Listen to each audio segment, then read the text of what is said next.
रात देखता रहा गाजीपुर में क्या हुआ। और उसके बाद जो स्थिति बनी, मुझसे रहा नहीं गया। मैंने कहा डॉक्टर साहब इतनी दवाई दे दो कि 2 घंटे के लिए मैं गाजीपुर होके आऊं, इसलिए आपके बीच में आया हूं, सिर्फ इतना कहने के लिए किसान एकता। साथियों, किसी भी बहुत बड़े युद्ध में एक ऐसी लड़ाई होती है जो सारा मामला पलट देती है। हमने इतिहास पढ़ा था, दूसरे विश्व युद्ध में हिटलर आगे बढ़ता गया, जर्मनी, पोलैंड, चेकोस्लोवाकिया सब आगे बढ़ता गया। जब रूस में जाके पहुंचा तब असली लड़ाई हुई और वहां से हिटलर के पांव उखड़ने शुरू हुए तो उखड़ते गए, पीछे आता गया, पीछे आता गया, पीछे आता गया। जब इस देश में किसान आंदोलन का इतिहास लिखा जाएगा तो ये कहा जाएगा कि गाजीपुर की जो लड़ाई हुई थी उसने किसान आंदोलन के इतिहास को पलट दिया। और वहां से जब इनके पांव उखड़ने शुरू हुए तो बस उखड़ते गए, उखड़ते गए, उखड़ते गए। पिछले 72 घंटे से जो षड्यंत्र रचा गया है इस देश में किसानों के साथ, किसान आंदोलन के साथ, वो षड्यंत्र क्या था? षड्यंत्र ये था कि एक मौके का फायदा उठाओ। 2 महीने से जो किसान आंदोलन शांतिपूर्ण तरीके से, जो ऐतिहासिक किसान आंदोलन दिल्ली के बॉर्डर पे चल रहा है, जिसके सामने सरकार के पास कोई तर्क नहीं है, कोई जवाब नहीं है, सरकार के पास नैतिकता नहीं थी, तो सरकार को बस सिर्फ एक वीडियो की जरूरत थी। जहां डंडा काम ना करे, लाठी काम ना करे, वहां वीडियो काम करती है आजकल के जमाने में। और मैं पिछले 2 महीने से अपने साथियों को बोल रहा हूं, मेरे भाइयों, कुछ ऐसी ऊंच नीच हमारे से ना हो जाए जिसकी वीडियो को ये 10 लाख बार चलाएंगे और किसान को बदनाम करेंगे। बस 26 जनवरी को इनको ये 2 वीडियो मिल गई। वो वीडियो हमारी नहीं थी, किसान की नहीं थी, किसान आंदोलन की नहीं थी, लेकिन इनके हाथ में बहाना लग गया। और उसके बाद षड्यंत्र ये था पिछले 72 घंटे का कि बस अब मौके का फायदा उठाओ और किसान आंदोलन को उखाड़ दो जड़ से। ये षड्यंत्र पिछले 72 घंटे से खेला जा रहा है। मैं आपसे पूछता हूं मेरे भाइयों और मेरी बहनों, पिछले 72 साल से इस देश में गणतंत्र दिवस मन रहा है। आप मुझे बताओ, क्या इससे पहले कभी भी आपने दिल्ली की सड़कों पे इतने ज्यादा तिरंगे देखे हैं क्या? हाथ उठा के बताओ, इससे ज्यादा तिरंगे देखे थे? जिंदगी में मैंने कभी इतने तिरंगे नहीं देखे 26 जनवरी को। और जो किसान लाखों तिरंगे लेके दिल्ली में घूम रहा है, उसके ऊपर आप आरोप लगाते हो कि उसने तिरंगे की बेअदबी की। डूब मरो शर्म से। यह षड्यंत्र था इनका।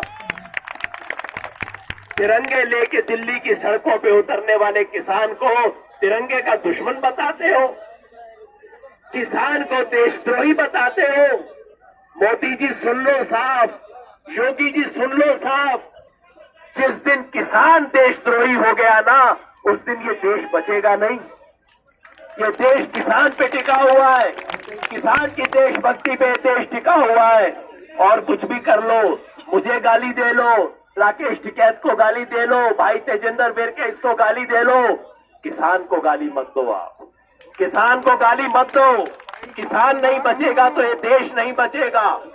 पिछले 72 घंटे से ये षड्यंत्र था और इनका पुराना स्टाइल है। ये 4 दिशाओं से हमला करते हैं।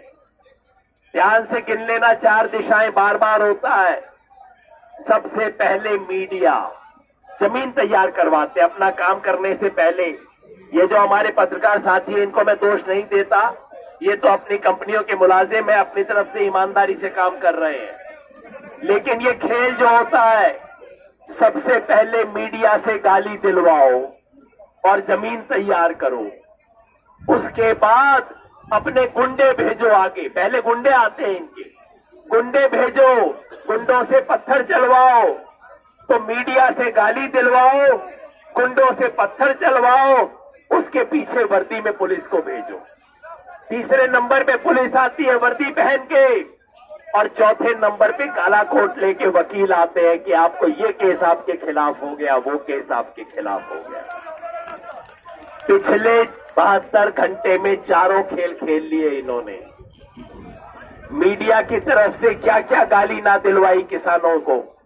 सारे पूछ पूछ के मेरे को, अरे योगेंद्र जी ये हो गया, चौरी चौरा कांड हुआ था, महात्मा गांधी ने आंदोलन वापस ले लिया था, अब आप आंदोलन वापस ले लो। मैंने कहा भाई, अगर आपको लाल किले में जो बेअदबी हुई है, और लाल किले में बेअदबी हुई, लाल किले में इस देश की बेअदबी हुई है, लाल किले में जो हुआ उससे हर हिंदुस्तानी का सर नीचे हुआ है। अगर भाई आपको लाल किले की चिंता है तो जरा ये भी पूछ लो, अगर आप कहते हो कि लाल किले में जो हुआ उसकी वजह से किसान आंदोलन वापस हो जाना चाहिए, तो मेरे भाई लाल किले में जो हुआ उसकी वजह से प्रधानमंत्री को इस्तीफा दे देना चाहिए।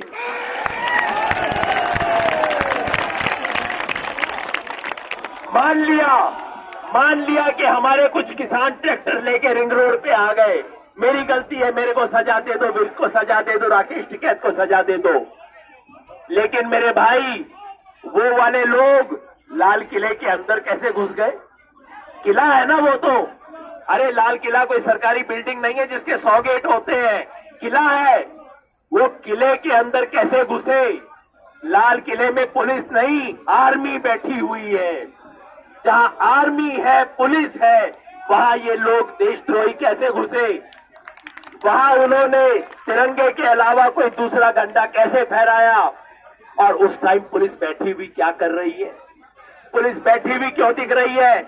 जो पुलिस कल शाम को मेरे बड़े भाई राकेश टिकैत को कहती है तुम्हारे खिलाफ कार्रवाई की जाएगी, भागो यहां से, नहीं तो वो पुलिस वहां पे कुर्सी पे क्यों बैठी हुई थी लाल किला के अंदर?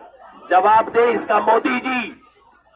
तो पहला सवाल मीडिया ने उठाया। मैंने मीडिया वालों से कहा भाई थोड़ा सा हिम्मत करके ये भी पूछ लो ना कि ये दीप सिद्धू कौन है? ये दीप सिद्धू प्रधानमंत्री के साथ फोटो कैसे खिंचवाता था? अमित शाह के साथ फोटो इसकी कहां से आई थी? जरा ये सवाल पूछने की भी हिम्मत कर लो मीडिया वालों। तो पहली दिशा से हमला मीडिया से गाली, किसान देशद्रोही, किसान ने ये कर दिया, आंदोलन वापस लो, आंदोलन वापस लो, आंदोलन वापस लो। उसके बाद गुंडों से हमला। मैं बताना चाहता हूं, सबको अभी सूचना नहीं होगी, आज शिंगू बॉर्डर में बीजेपी आरएसएस लोगों ने अपने 400 गुंडों से शिंगू बॉर्डर के ऊपर अटैक करवाया है।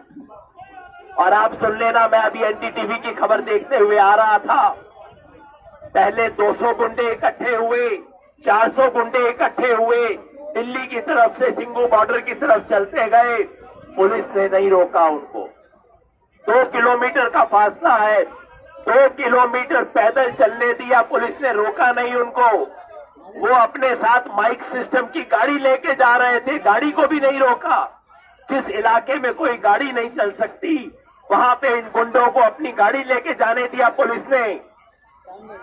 और जब वहां पहुंचे तो इन्होंने शिंगू बॉर्डर पे पथराव शुरू किया। और अब मीडिया इसको कैसे दिखा रहा है? स्थानीय लोगों और किसानों के अंदर टकराव हुआ। अरे भाई, कोई स्थानीय लोगों से टकराव नहीं हुआ, ये बीजेपी आरएसएस के गुंडे थे, ये बिना वर्दी में आए हुए गुंडे थे। इन गुंडों के साथ इन गुंडों ने हमला किया किसानों पे, सच्चाई ये है। और ये किसी नाम का ना लो भाई, किसान एकता का नारा बस अभी तो। और तो एक हमला पहला हमला मीडिया से, दूसरा हमला गुंडों से, उसके बाद आएगी पुलिस। जैसे आई यहाँ के ऊपर, यहाँ पे पुलिस आई और जिस तरह से आप लोगों ने उसका मुकाबला किया, ये इतिहास के पन्नों में लिखा जाएगा। मैं अपने बड़े भाई राकेश टिकैत को, अपने भाई तेजिंदर विर्क को और तमाम साथियों को बधाई देता हूं, आपने जिस तरह से पुलिस का मुकाबला किया है। तीसरी पुलिस, सत श्री अकाल। और चौथा, काले कोट वाले पुलिस के वकील के मुकदमे। अब क्या कह रहे हैं, यूएपीए लगाएंगे, सब पे मुकदमा लगा दिया, इन पे भी मुकदमा है, मेरे पे भी मुकदमा है, सबके ऊपर मुकदमा लगा दिया है। मैंने कहा बहुत अच्छी बात है भाई, मुकदमे लगाओ। लुकआउट नोटिस दिया। लुकआउट नोटिस किस पे होता है, कोई भगौड़ा जब देश छोड़ के भागने लगता है, उसको एयरपोर्ट में रोकने के लिए, उसको देश छोड़ के भागने पे रोकने के लिए लुकआउट नोटिस दिया जाता है। तो हम लोगों के बारे में लुकआउट नोटिस दे रही है पुलिस, कहती है। मैं दिल्ली पुलिस से अनुरोध करता हूं, भाई लुक आउट की कोई जरूरत नहीं है, यहां से लुक आउट कर लो, मैं तुम्हारे सामने खड़ा हूं। कौन सा लुक आउट करोगे तुम? कोई राकेश टिकैत ये देश छोड़ के नहीं भाग रहा, कोई तेजिंदर विर्क ये देश छोड़ के नहीं भाग रहा। यहीं पे है, मेरा देश है, तुम्हारे बाप का देश नहीं है, मेरा देश है, यहीं पे रहूंगा, यहीं लड़ूंगा। लुकआउट नोटिस देते हो हमारे बारे में। तो इस तमाम लोगों को पुलिस का जो खेल खेला जा रहा है उसके बारे में, तो ये 4 दिशाओं से हमला हो रहा है मेरे दोस्तों, और किसानों ने इन चारों हमलों का जवाब दे दिया। तमाम नेता हमें समर्थन देने के लिए आ रहे हैं। समर्थन देने वालों का सबका स्वागत है, जिस भी झंडे से हो, जिस भी उसमें हो, किसान के पीछे कोई खड़ा हो, सबका स्वागत है। तो दोस्तों मैं आपको कह रहा था कि 4 दिशाओं से किसान पे पिछले 72 घंटे में इनमें हमला किया। हमारे साथी भी बीच बीच में थोड़े से मायूस हो गए, हो जाता है कई बार।